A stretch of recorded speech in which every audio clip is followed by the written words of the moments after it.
Praise Praise the the Lord. Lord. கர்த்தருடைய பரிசுத்த நாமத்திற்கு ஸ்தோத்திரம்.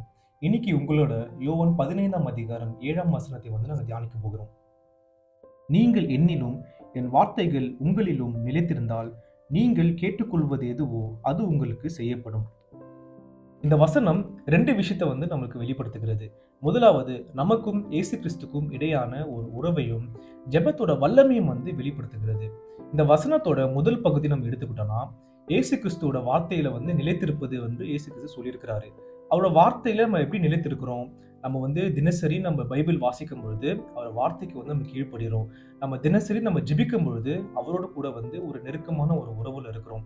இது ரெண்டுமே நம்ம செய்யும் பொழுது நம்ம ஆவிக்குரிய வாழ்க்கை ஆட்டோமேட்டிக்கா பலப்படுகிறது. மூன்றாவதாக, நம்முடைய எண்ணங்கள், சிந்தனைகள் எல்லாமே அவருடைய விருப்பத்தின்படி மாறுகிறது. இது எல்லாமே நம்ம செய்யும் பொழுது நம்ம கர்த்தருடைய வார்த்தையில நிலைத்திருக்கிறோன்றதை நம்ம தெரிந்து கொள்ள முடியும். முதலாவது நம்ம கர்த்தருடைய வார்த்தையில நிலைத்திருப்பதை பத்தி பார்த்தோம். ஏன் நம்ம கர்த்தருடைய வார்த்தையில் நிலைத்திருக்கணும் அப்படின்னா, அவருடைய வார்த்தை வல்லமை உள்ளதா இருக்கிறது.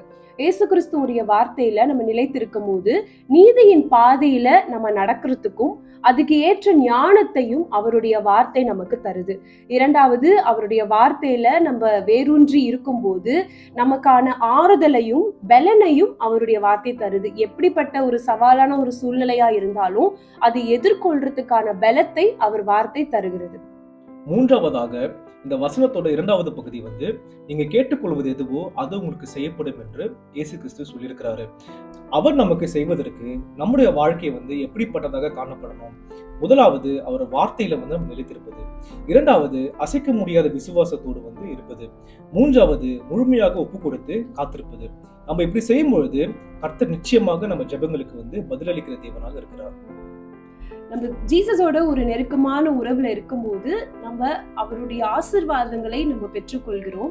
அவருடைய வார்த்தையில நம்ம நிலைத்து வாழும்போது அவருடைய வாக்குறுதிகளின் முழுமையையும் பதிலளிக்கப்பட்ட ஜெபத்தின் மகிழ்ச்சியையும் நம்ம பெற்றுக்கொள்கிறோம். See you in the next video. Keep praying. Stay blessed. Thank you.